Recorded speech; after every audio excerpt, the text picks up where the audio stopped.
Don't lose your heads, people. There's a lot of things to talk about with this Sleepy Hollow Season 3 finale.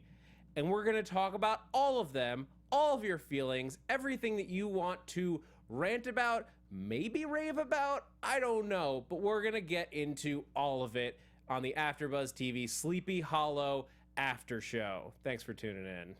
You're tuning into the destination for TV superfan discussion, AFTERBUZZ TV.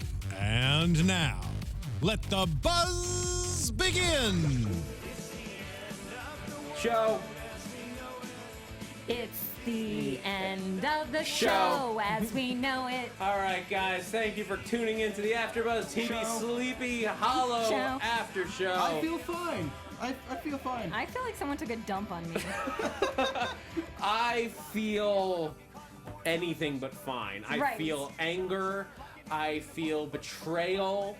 I feel let down. You know what's interesting? I wonder how we feel about this finale. Bernstein. All right, before we get into it, and we will talk about all of the things, be they good or bad, about this finale. I'm your host, Zach Wilson. Thank you guys for joining us. You can tweet at me throughout the week, or throughout the whenever, because it's the finale. At that Zach Wilson. I got the rest of the panel here. Jackie. 123 Jackie B on all platforms, and I'm here on the Drag Race After Show Monday nights. Stephen. Yeah, I feel like I shouldn't give my Twitter handle on this because I'm about to take the biggest dookie on this show. That's okay. It's in your lower third. Okay, there you go. It's already there. I know your name. All right. I don't even know where to begin with this episode, but I think I have a spot to begin. I have a person who I consider who has become a friend over Twitter, and he said, "You always say that Abby stands in for the audience. Imagine what the showrunners think of the audience when they killed Abby." And I was like, mic drop. Boom, mic drop. I mean, okay. Well, I mean, we got to get it out of the way. Abby's dead. Like, here's the thing. I work at a production company. I've worked in legal contracts for a very long time. It is very hard to get out of a show contract if you are a main character on a show. Standard is that you sign up for 5 years. If you're a main character, that's a standard. I do know one actress who wanted out of a contract after being a year on a very popular show. I won't name the actress, I won't name the show, but let's just say, and it had nothing to do with the production company I'm a part of. This is a long time ago. She wanted out of the contract so bad, she had to pay a penalty to get out of that contract. And it was a very expensive penalty. So you can imagine if someone, and the rumors are that Nicole Beharie did not want to be on the show anymore.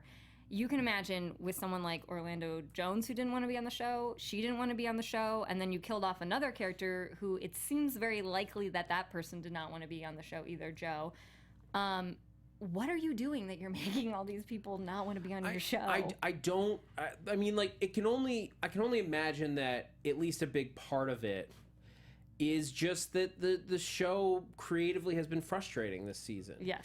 And last season. Like, that was the thing. It's like, okay, you have, like, when a show starts out, a lot of times the sophomore season can get a little rough. Like, there are great shows that had weak first seasons or weak second seasons because, like, it can be hard to keep a show going, but then you right the course. You right the ship, and you find your way on the right path. But season 3 of this show did not seem to find its footing ever. And Steve and I were saying, like, we feel that we watched the entirety of season 3 and basically nothing happened. Like, nothing substantial in what you think of the giant mythos of what they had set up at the beginning happened at all. Yeah. All right. I want to talk about the specifics of this episode. And specifically, I want to just start out because, like, I can't bottle it up. I can't wait till the end. Like, you have to acknowledge the giant elephant Abby Mills that's in the room. Yeah. They like, this show, they killed off who I would say is the main character of this show. Yeah, like, I was watching this, like, and like I was explaining what had happened to my girlfriend, and she doesn't watch the show. She's lucky. But like, I'm like, look at the Hulu thumbnail 50% of the thumbnail is Abby Mills, and she's gone. She's gone from the show. Here's the thing is, like, I went and I rewatched this episode because I wanted to be able to put my finger on exactly what it was that upset me. Because he's a masochist. Because characters die on TV shows, and some of the best shows kill main characters. It does happen. Like, at this point, I'm sorry if you haven't watched Game of Thrones, but like season 1 Game of Thrones, and I'll leave out the specific, but the end of the season 1, so everyone knows who I'm talking about. Why don't you just go Read with the books, people. Yeah. But that's not a good example, because if you are a book reader, you understand the trajectory of things that are happening. There is no sense to what's happening on Sleepy Hollow. No. Why I bring that up is like, that is an example of when it is right to kill one of your primary characters, and when if it you serves had the an story, idea starting at the beginning, Exactly. and it's clear that these writers were driving without their hands or feet. Because there's and that's hard. I can tell you that right now. There was no build up to this, like nothing that suggested she should or needed to go. You're talking about like the key relationship, and I'm not even talking about whether or not you ship them together as a couple, but the dynamic between Ichabod and Abby was the glue that held a show that is very much all over the place. It held it together. It made even adventures that are a little silly or not quite what we wanted, it still made them fun to watch, because Ichabod and Abby were a great team. And they keep going into that within this episode about how they're what was the line? They're a strong partnership. Well, they are. They were a very fun partnership. They were fun to watch.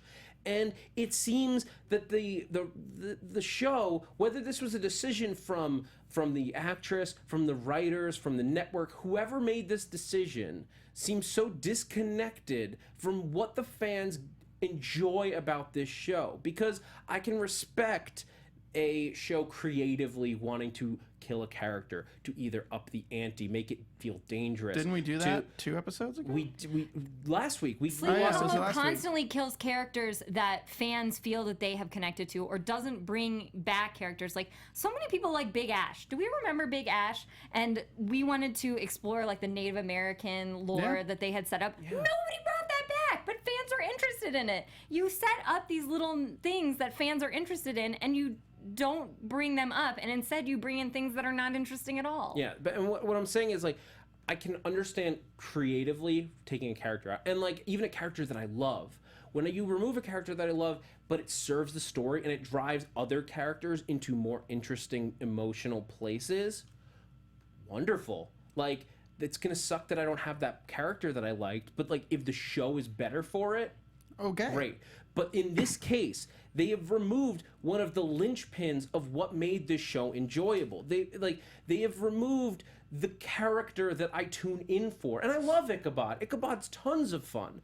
But it was only Ichabod up against Abby that made him interesting. Ichabod on his own, He doesn't make any sense on his own. It's boring. It's weird. And they even in this episode seem to lose Ichabod in like where he's supposed to be. Like the Trekkie joke. Like, I'm a huge nerd. Like, I love Star Trek and Star Wars, and the fact that Ichabod making a Star Wars, Star Trek joke is great, but that didn't even fit with him. When in the world did he have time to watch all of Star Trek enough that he's making jokes about it? That's not what Ichabod does. He makes jokes about misunderstanding Star Trek. He doesn't correct Abby on it.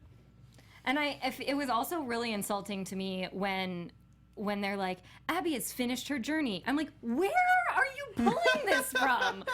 You set up this whole mythology of two witnesses, and then you're like, mysteriously, inexplicably, Abby has finished her journey. And I'm like, first, that's insulting because it makes literally no sense, and you're just taking a shit on your own mythology. Second, they have this whole scene with Abby and Ichabod. I guess they're recreating all of their, like, best moments or whatever in that weird montage that it was so like disjointed, and I was like, I don't understand why we're having this like montage flashback after we've established the character is dead, And then we go back and have this montage flashback as if to be like, we know you love this character, so here's a little bit randomly more of her. It's like, this is how much you don't understand the fans. You're just literally throwing in scenes that make no sense right now. Yeah. And then you have Abby turning to him and being like, I was just there to help you on your journey. And you're like, I'm sorry. You're taking her and telling her she was just a prop for Ichabod, which as a woman, I find that incredibly insulting because like you said, when you look at the Hulu logo, half of it is Ichabod, half of it is Abby. You don't have Sculling telling Mulder, I was just here to help you along, Mulder, on your journey. It's your journey, Mulder. No, it's like these two are partners. They're a team. It wasn't the Ichabod show featuring Abby. It was Ichabod and Abby in it together. They're witnesses together. They were supposed to have 7 years of trials or 7 trials, whichever it was. Not 1 season of box hunting. And yes, I meant it with that joke innuendo in there. I couldn't stand the innuendo. I will miss making box jokes on a regular basis. You know, your show is bad when all you can do is make box jokes. Oh my God, Steven, you've been I've been very unnaturally quiet. Well, because I know if I start. Do you want to make a box joke, Stephen?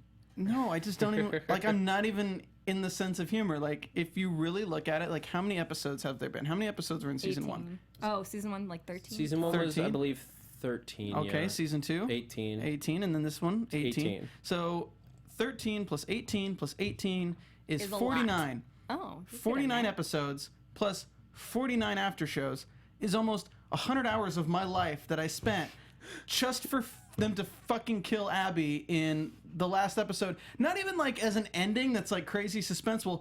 18 minutes into the episode, they kill Abby. 18 in the episode. 25 minutes in the episode, the entire storyline's done. And I'm like, what the fuck is going on? Am I watching this shit? Like, what? Preach. Like, last episode was so fucking boring because they just dragged it out. And then this episode, they wrap up the entire fucking series in 25 minutes, and then it's 15 minutes of, oh, come have a drink with Joe while you're dead and fucking Corbin. All right, great. Let's go ahead to the end and let's have Ichabod. Like, what? Like, this is not what we wanted when we said Purgatory Prom. Like, this is not what we wanted. I was mad at the finale of Walking Dead, and this has me more angry. I'm at least gonna go watch Walking Dead next season, but I just don't even really want to watch this show again. I am saying this right now. I was here for the Abby Ichabod relationship. I'm not here for like surrogate replacement Abby Ichabod relationship. I like Nicole Beharie as an actress. I think she has a good chemistry with Tom Mison. I don't think the show will be the same. I'm not going to watch it. I was confused because as you said there, Stephen, like she died at like the 25-minute mark. Yep. And I was as I'm watching it, I'm like, oh, so she's not gonna be dead because it's way too early, because why would you kill her so suddenly in the middle of the episode? It was just so that we could go to, and like, I'll be honest, when Corbin was like in the booth, I was like, I got excited for a moment. I love Corbin. We haven't seen him in forever. And like if this is the true, here's the thing. If this had been this, like, knowingly the series finale, what they did in Abby sacrificing herself like this wouldn't have been so terrible if it had been the series finale. Having Corbin show up and like, he's like, I'm gonna have a drink with my son. Arguably, if it was a series finale, wouldn't you kill both witnesses? And that's exactly what I was about to say, is that like the piece that was missing from that is that Ichabod would have to go with her or be tortured in some other way while he's still on Earth, like in a way that's like finalizing, but not like maybe not in the same fate. But it would have to have both of them. I am like, let me say something real quick, all right? And this is what the worst thing about this review that we're doing is I actually liked the ending. I actually thought, like, that's what pisses me off so much about this show, is that if this show were in capable hands and actually thought outside the box, pun intended, like, there could be some great fucking storylines. Yeah. Like, the end of this episode, I was like, oh, this is cool. If only this was the beginning of the fucking season, I would be excited. I'm like, okay, let's take Abby away from Ichabod. She's in the temple, right? She goes to the catacombs. Now let's introduce these people and let's find out about her dad in the second episode of the season and make Ichabod be working with these people who are tainted against the Hessians, and then have Abby on her own thing where maybe she's dealing with the Hidden One, and maybe these two stories coincide some point where we get Abby with a really cool storyline where she's a focus of her storyline and Ichabod where he's the focus of his, and they come together and make two cool storylines come together. No, we get Abby is the focus of one episode, then she's just sidekick to Ichabod for the rest of the season, and then they kill her. What the hell? Yeah. It's so insulting. It's so insulting. And I know there's a lot of our fans who are women of color that also were saying this is one of the few times we get representation on television, and in the main role. And it's like, I know showrunners like to say, like, oh, well, it shouldn't matter. We should get to kill off any kind of character we want. Like you said, you can kill off characters, you can kill off main characters if it makes sense for the storyline and if it makes sense within your mythology. In this case, it doesn't. It doesn't make any sense whatsoever. Yeah. And it doesn't make any sense when you set up this whole thing where you have two actors with really good chemistry. Why? Yeah. It's just I want to rant some more. I know. I want to rant some more. I want to right go now. back to what you just said though before, because like you, Stephen, like at the end of the episode, like as he's like with this new like team of people that Washington wrote like for years in advance, like That's the secret what we wanted the whole society season. that Ichabod is gonna have to like be in charge of, but like they're corrupt from inside and he's gonna have to right them. That sounds awesome. Why couldn't it be Ichabod and Abby doing that? Like, but they're like resistant to Abby being there and being like in a somewhat commanding role, because like, who is she? And like, because Washington left Ichabod in charge, not Ichabod and Abby. There's an interesting show. There's an interesting dynamic. No, but you know Get what? rid of Pandora and the Hidden One. Arguably, because of the time continuum we've set up, where now we have it set up where Betsy Ross goes back to her own time and knows about the existence of both witnesses. So if she goes to Washington and she says, I know Ichabod has this other witness and this is the team and this is the situation, when he's writing the letter, wouldn't he set it up as like, these two witnesses have to be burying this? He already knows most of the apocalypse mythology anyway. Yeah, it doesn't make any sense. She doesn't know that much, but the thing is like, okay, so if they're going to play with time in this way, I think this show could have been great if they had this plan from the beginning. Because they're thinking, okay, we have somebody who brings this message back to Washington. Washington inadvertently creates even the Hessians. What if the Hessians were Washington's thing? Like, well, I know they can't be because they brought back Headless in the past, but something like that. But the thing is this felt like somebody changed the past then, and then none of the effects from the past are available. Because honestly, you can't have Ichabod alive, using his name, dealing with citizenship and all this bullcrap for 3 seasons without this other team wanting and like abducting him way a long time ago. I would have to think, like in their defense, like that it was more that they were watching through Reynolds and all this stuff. Yeah, because they do acknowledge that like they're like aware, like at least these people seem to be aware of them and like monitoring the situation. Like maybe they weren't sure if they should bring him in, because like if you've been running a secret society for 200 years and then like you've got like, it's like Back to the Future where we were taking bets as to whether or not you'd show up and like all that. I think that there would be some hesitation to bring that person, and that person ostensibly is in charge of you. All right. So like I get that. But if this was Doctor Who, back in like the good years with like, let's say, David Tennant season, this secret society that picked up Ichabod at the end of this season, we would have seen clues to this secret society all the way back in season 1. We would have seen at least a name, or maybe a symbol, or maybe something. Maybe even in this end of the season, they could have had the van pull up with the fucking symbol for hope on it, or whatever the witness symbol was. At least that would have been something. It was like, oh, they're based on this symbol. That would have been awesome. We don't even get a name drop. We don't even know, like, are these Freemasons? Are they anything? Like, at least give us something that ties them into this universe. Yeah. We don't get anything. It's just guys in suits with nice little Oakleys, and you're like, oh, were these guys straight out of freaking Predator 2? Like, what the hell? With a letter that you just that was not led up to, that was not established, that was not like something we were thinking about. Oh, what could it be? What could we theorize on? This was like an idea that we had like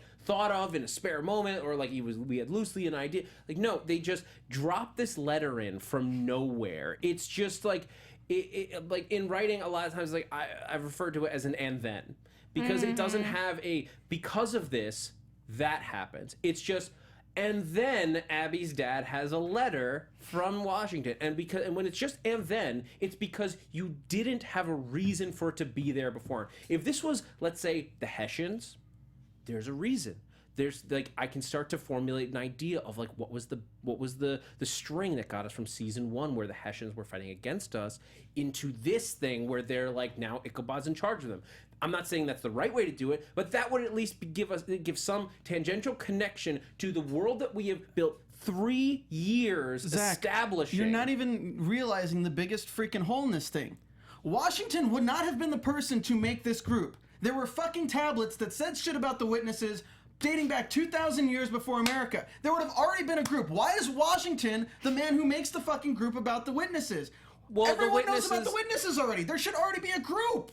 But there doesn't have to be a group. The witnesses are 2 people. So it doesn't have to be a society that like worships or like follows the witnesses. That's what Washington is establishing. But we've already found out that when one witness dies, it's in the bloodline and it's already being reborn as soon as the eternal soul is dead. So that means that look in Abby's family and look at her timeline. It's like, I'm going to find you, witness. Like, you already know it's in her bloodline. So, Jenny? Yeah, it's like...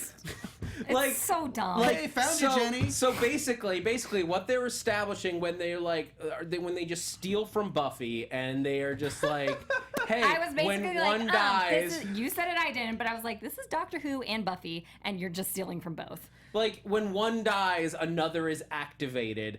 And like it's in the bloodline, which means that either it's Jenny, which why, or it's another like black woman that you're just gonna slide into the role because what you and Nicole Beharie couldn't get along.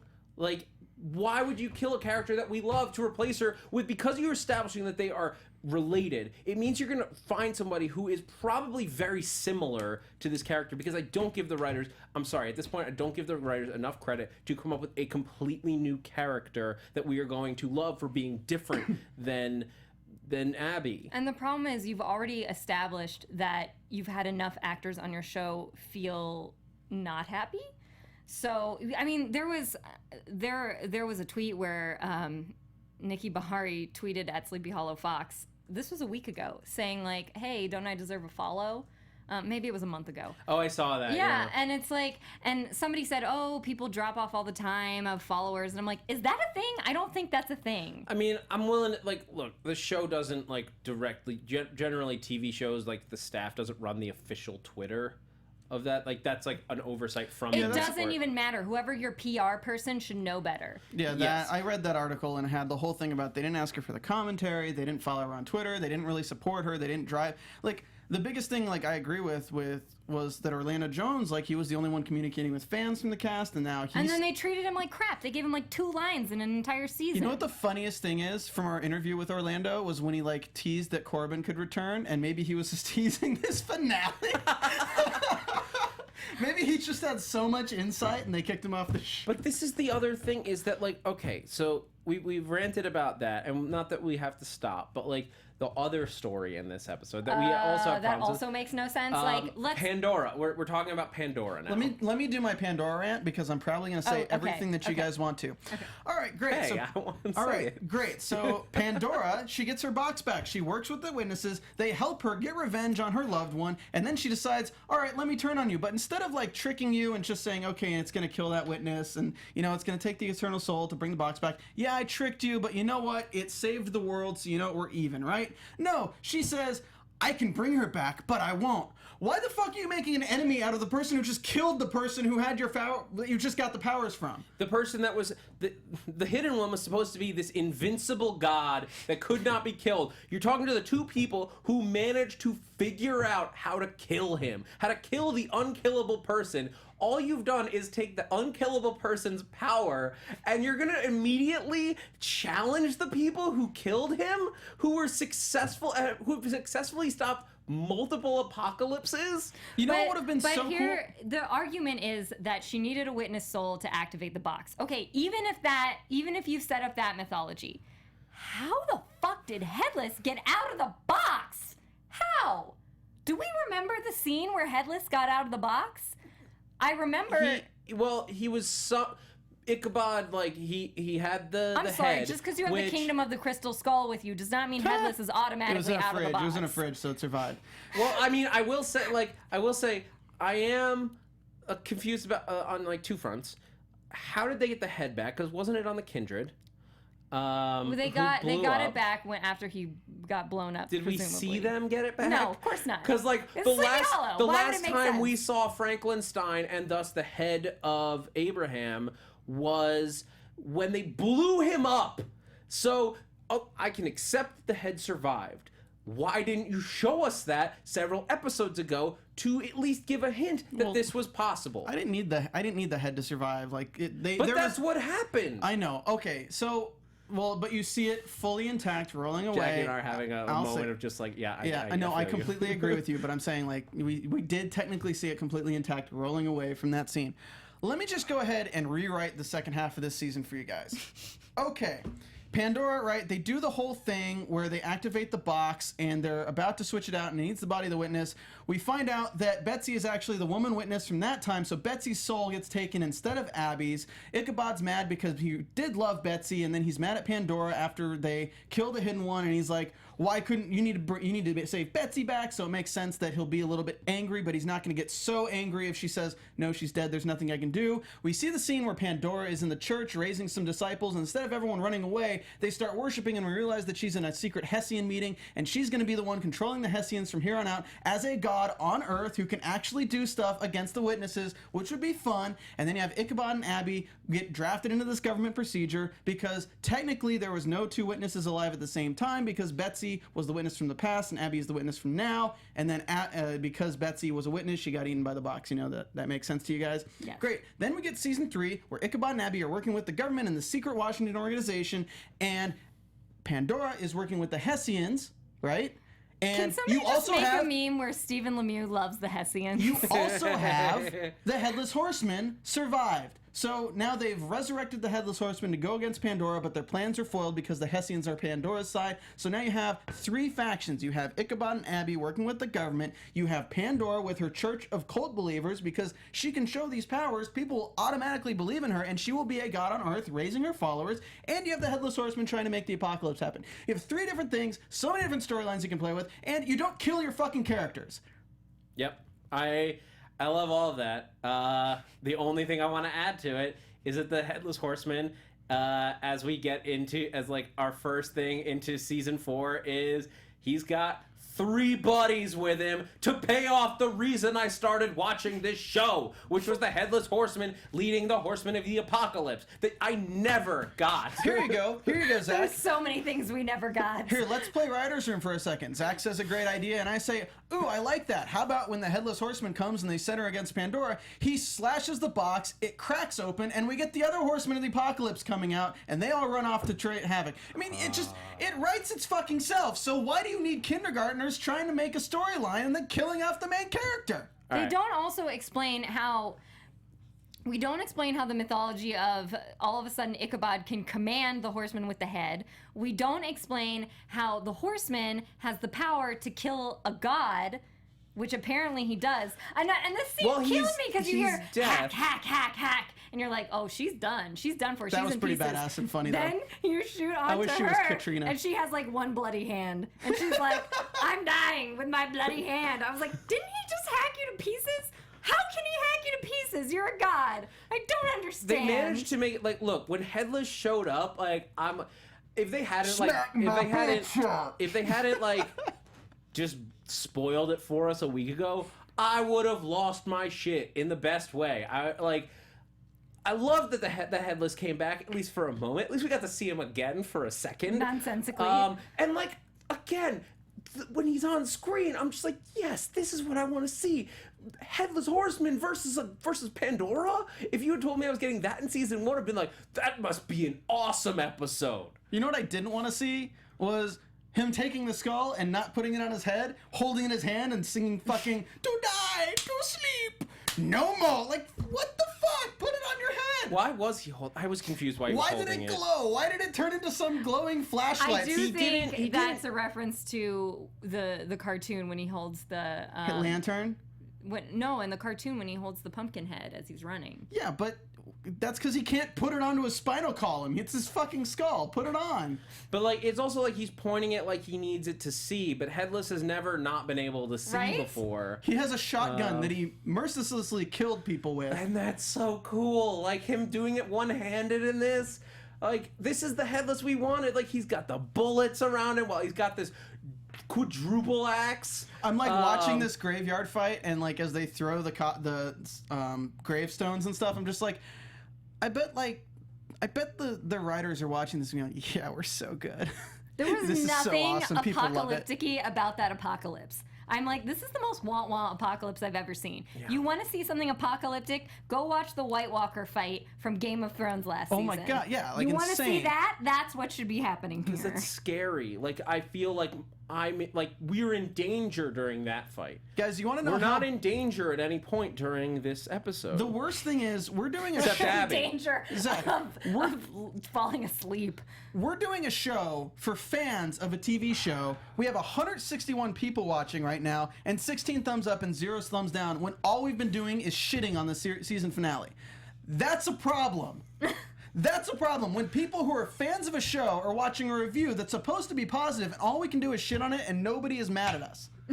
Nobody is mad at us. Like, people should be angry at us for saying these things, and nobody is mad. Maybe the writers are mad. They're all on the same page, and that's the problem. Is that this isn't an episode that's polarizing. Although I did see one poll. What do you think of this episode? It was like it's like 32% F. 38% A. There's like nothing in the middle. But how does that math work? That's only 60%. Like, here's another nitpicky thing that I was just bothered by with Headless. 10% Holly. 10%. 10%. I don't give a fuck. Another thing I was like a little weirdly like frustrated with when it comes to Headless was he calls him a horseman. I call you forth. Why wasn't he ever calling him Abraham? Right? I wanted it to, because like that was how Ichabod always addressed him, was Abraham. The only humanity left in the Horseman, which would give Ichabod any sense of being able to tell him what to do, or him not coming and chopping his head off directly, is the fact that he knows him as Abraham, and they both had Katrina, and they both lost her. He should have, he should have been appealing. Abraham should have been coming for him, like, Katrina's dead now. The man that Headless loves is dead because of Ichabod. He should be coming for him. And instead, he's just like, all right, I'll attack this girl and then I'm going to leave. Yeah, but I mean, put the skull on and bring in the actor. Bring him back to be Headless for this scene. I want someone to explain to me how he got out of the box. I'm willing to grant them in the box broke and they put the box back together. In the supernatural world, like where this Pokemon Ghostbusters Pandora's box, I'm willing to grant them that the head, because it's such a key piece of the Avatar of Death, is enough to bring him forth from the box that we've established demons can be summoned from. Yeah. And he's a demon, so like this is the key piece that you need, because there's always like a step or a spell or a chant or something to bring the demon out of the box. This is what it would take to bring death from Pandora's box. I'm willing to give them that. Ichabod could have been like, it works. Abraham, I understand that you loved Katrina and she's gone, but I need you to help me fight Pandora, or I'm going to tell Katrina that you're in another woman's box. Oh, boo. but as you're saying that, I'm like, you know what would have been awesome is if Headless comes out of the box, charges at Ichabod, throws his axe to Ichabod's throat, and is like, I'm gonna kill you because I hate you, because you are like we are like the people that hate each other. And then it's appealing to Abraham, it's appealing to Headless of like, we need to work together. We have a common enemy now. And then he rides off because it's the gentleman's agreement of like, we fought the good fight together. And like war in like revolutionary times was very gentlemanly, where like you could see two people from that type of war saying, okay, this battle is done, we fought together, and we will fight later, but not today. Is anyone else angry that Agent Freckles didn't get anything to do this episode? She wasn't even there. She became a series regular, and I didn't even realize until you brought it up. I was so sad. Where was this Agent Freckles? Here's another rewrite. She's the new witness because Abby and her are cousins. What? No, don't take that idea of all of the things we've been throwing out. Watch it be like Ezra Mills has been like sleeping with women all across the country and leaving daughters everywhere for the sole purpose of having witnesses. No. But let me throw another rewrite out here. All right, you know what? Headless comes out, attacks Ichabod, maybe mortally wounds him or critically injures him, and Pandora is like, good, now come to me, we'll rule this together. Headless is on her side, and then suddenly smashes the box with the axe and steals all of the box's power. Pandora explodes or dies, and then you have Headless as powerful as he was before. You start season 3 like season 1 was started with the apocalypse, and the 4 horsemen get released, and now we're fighting, and I don't know. Like, I just don't even know. Like, there's just so many different ways you could have gone without killing Abby, without killing Joe, without even killing the Hidden One. You could have even kept the Hidden One around. Like, you don't need to kill a villain to have it be done. Like, why not lock the Hidden One up again in another jail forever? The other thing is, like, you're setting up way too many story threads and not going through with them. We set up this whole, like, Hidden One mythology, but didn't explore any of it. So I'm like, what was the point of that whole episode where, like, he has a brother, and this happened, and that happened, and it's like, well... Just stop giving characters the supreme power to do whatever they want. Because when they don't do what they want to do, and they have the power to do it, it just makes them look stupid. It's like the Hidden One this episode.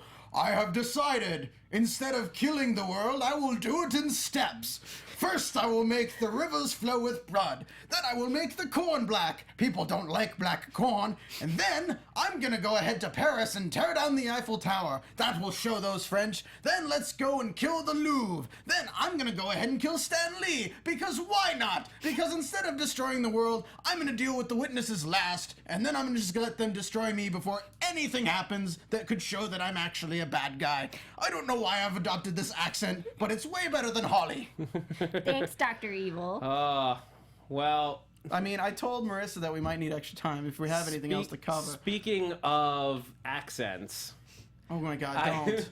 We gotta do one more trip. Let's wait. I want to do some iTunes shout-outs real quick. We got 2 from the last week. And after that, there's some gossip and stuff I want to talk about. Yeah, Lana Vase, thank you so much. This whole series, you've been following us and commenting on iTunes every week. She says that was a finale. That's pretty much it. It was a finale. It was a finale. See you guys next time on other panels and next season, if there is one. Oh, well, at least she'll still be watching. Back next season, but you can watch this. We all say that, but we'll probably be back. There's a part of me that was so intrigued, but that is so intrigued by the secret society thing that I am like. You almost want to give it hope. I know, but the thing is, this show is like they're like experts at like giving us like cool stuff and then taking away it's our like toys. This season we didn't want to do this season, but we watched the first episode and we're like, you know, this is pretty cool, all right.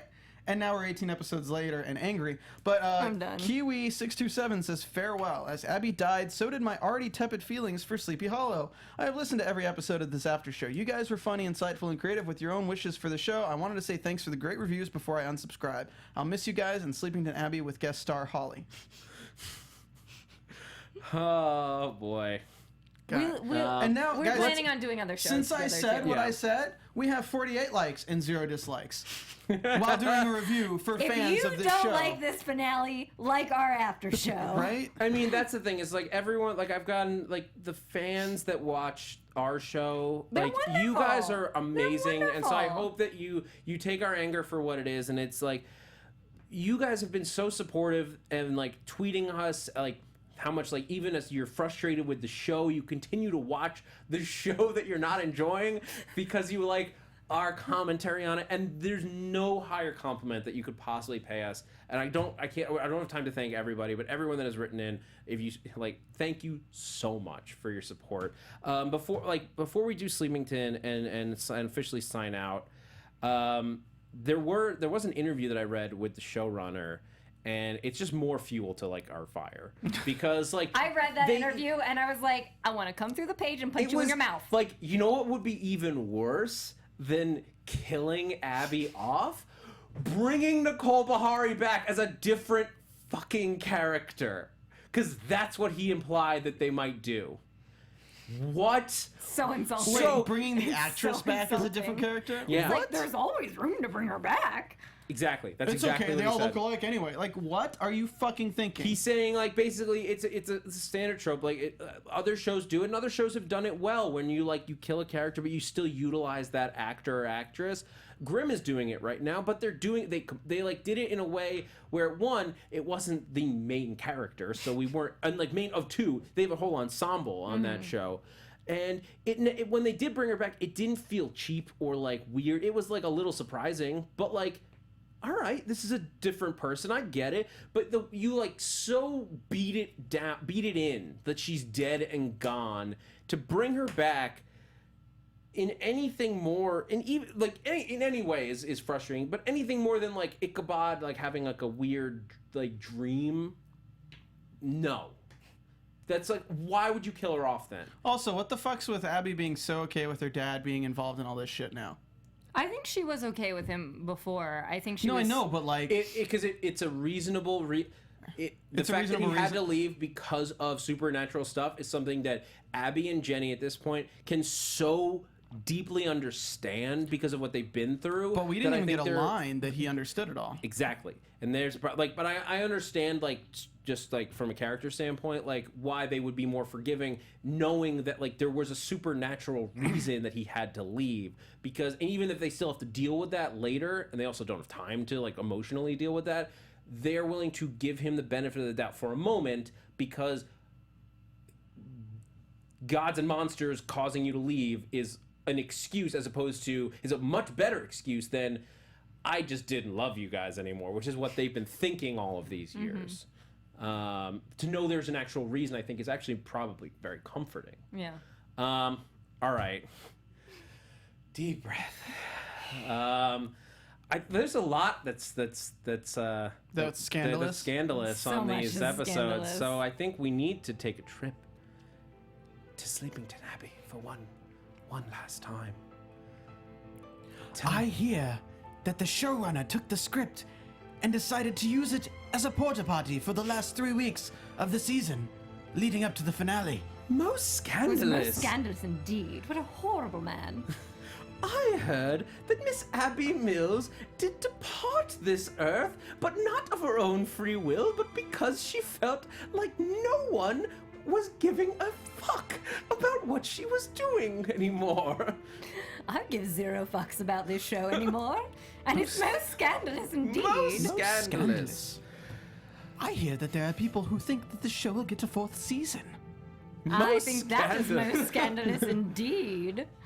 I hear that they managed to bring back all of the things that people love about Sleepy Hollow, including Master Joe Corbin. He managed to bring back the Headless Horseman himself in the flesh and blood, and yet, 45 minutes into the after show, the hosts had done nothing but angrily rant about a show they've spent hundreds of hours covering. 100 hours. Most scandalous. Most scandalous. I heard that in season 2 they killed off the likable, diverse characters and replaced them with a bunch of white characters. Then in season 3, they reversed their tactics, but then killed all the likable characters at the end anyway. Most It's most scandalous indeed. Most scandalous. I heard that it's surprising that Holly was not the worst part of this series. I heard that Master Holly was going to be the entire focus of season 4. Congratulations! Master I'll be Holly, that is most scandalous. I'm the witness, new witness. Indeed. All right, guys. I want to do. That has I want to been- do. No. No? I want to do a game, and the game is called Right Season 4. Tell me what happens in season 4 of Sleepy Hollow, Zach. I won't know. No. Well, at least like a round, like round of from predictions. from realistically what we have. Yes. Okay, from what we have going into season 4, I think what we're gonna get is Ichabod is going to, if we get a season 4, Ichabod is going to go into this organization, see that they are using the supernatural in a lot of questionable ways to get around things in either the law or just like to hurt people, and they've been abusing their powers. They are going to be, the organization as a whole will be following him, except for whoever has been in control up until now, and they will be resisting him and fighting him at every turn.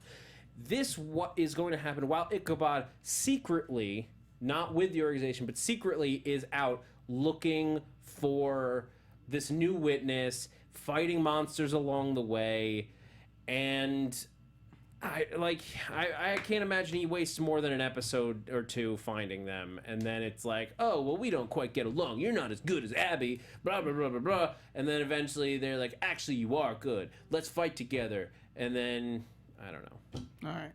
Jackie? I feel that it's going to be mostly Ichabod looking around for this other person. And then in a mid-season finale, he's going to find them. And the whole time they're fighting one big bad villain who does nothing named King Cobra. Oh my god, we didn't even talk about the fact that they killed Abby in the mid-season finale and then killed her again at the end. So dumb! Doing the same exact plot! Same plot! I didn't even think about that. Same plot. Same Yes. plot. Same plot. Same plot. Thrown in a tree, thrown in a box. Yep. Sorry to anyone's eardrums. Yeah, seriously. But she, oh, fuck balls. Sorry to anyone's eardrums who's Christian. Sorry. Well, we've said the F word enough this time. Yeah, mark that explicit. I'm going to say... I just spilled water. You guys want to know? Yeah, she just spilled water. That's why I said that. I'm going to say season 4, just because, you know what? Why not go with shit that's familiar? This organization has been hunting down and killing witnesses since Washington for the sole reason that if the witnesses are around, the apocalypse will happen. And their way of preventing the apocalypse is by killing the witnesses or doing tests on the witnesses. And the only reason Abby can be a witness is because for the past 200 years, they've been capturing them and experimenting on them, and the year she died was the year that, or the year that the person they were experimenting died was the year that Abby was born. You know what would be the best part? Okay, Agents of season... S.H.I.E.L.D. You know what would be the best part of season 4, though? Headless has his head back. Does that mean we get more Neil Jackson? I don't know. Because Neil Jackson was great. No, because we can't have nice things. This is why we can't have nice things. And, like, you know what? Sleepy Hollow, even... Ichabod even knew in this episode how to feel about it. What was the line? It is Sleepy Hollow, after all. And that's it, guys. All of this... I predict it won't get another season. It is Sleepy Hollow it after does. all. I won't be watching it. And with that, that's going to be we're going to sign out here at the AfterBuzz TV Sleepy Hollow after show, maybe for the last time. Yesha Bush says, did you guys notice her headstone didn't have her real name? Well, I'm guessing because they probably just forgot what her real name was because they just don't care about the character. Wait, it didn't? I didn't notice that, but if it didn't, that. I just assumed that it wasn't a writing thing. I'm assuming that they just didn't care enough. All right, well, that's like the smallest nitpick of everything that we've had to talk about today. But thank you guys so much for joining us, for sticking it through this season, for everyone. This is the largest live audience we've had, so thank you to every one of you, every single one of you for joining us live. We truly appreciate it. You guys are the best. So until whatever other shows we're on, you guys can find me, Zach Wilson, at that Zach Wilson. You can find me on Twitter, Instagram, and YouTube. Go on to my YouTube page, That's Zach Wilson, and help me in my quest to get 1,000 subscribers in 2016. I'd appreciate it. I might even, maybe I'll do a rant on Sleepy Hollow at some point, and like in a where did it go wrong type of video. I think I should just fucking name this video Sleepy Hollow. Where did it go wrong? But you can also find me on a whole bunch of other shows at AfterBuzz, including Daredevil. We're finishing that up in the next 2 weeks. Agents of S.H.I.E.L.D., so many more. We got to wrap, Zach. Jacque Borowski. 123 Jackie B on Twitter, Instagram, and my website. And I'm now on Snapchat as Jackie B123 because you can't have numbers first on Snapchat. You guys can follow me on Twitter at Stephen Lemieux, STPHNLEMIEUX, and I'll be doing the Better Call Saul finale pretty soon. A little penultimate and finale episode. And I don't know what else shows. I want to do a show. Oh, I'm on Drag Race. Guys, I want to do an after show for Cabaneri of the Iron Fortress, was a new anime series, which will be pretty sick. So hit me up on that. All right, guys. Well, we have been the Sleepy Hollow After Show. And thanks for geeking out with us. Thanks everybody. for geeking out with us, everybody.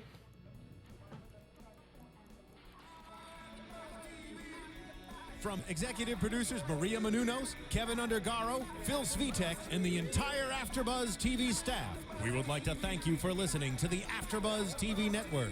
To watch or listen to other after shows and post comments or questions, be sure to visit AfterBuzzTV.com. I'm Sir Richard Wentworth, and this has been a presentation of AfterBuzz TV. Good night, sleepyheads. The views expressed herein are those of the hosts only and do not necessarily reflect the views of AfterBuzz TV or its owners or principals.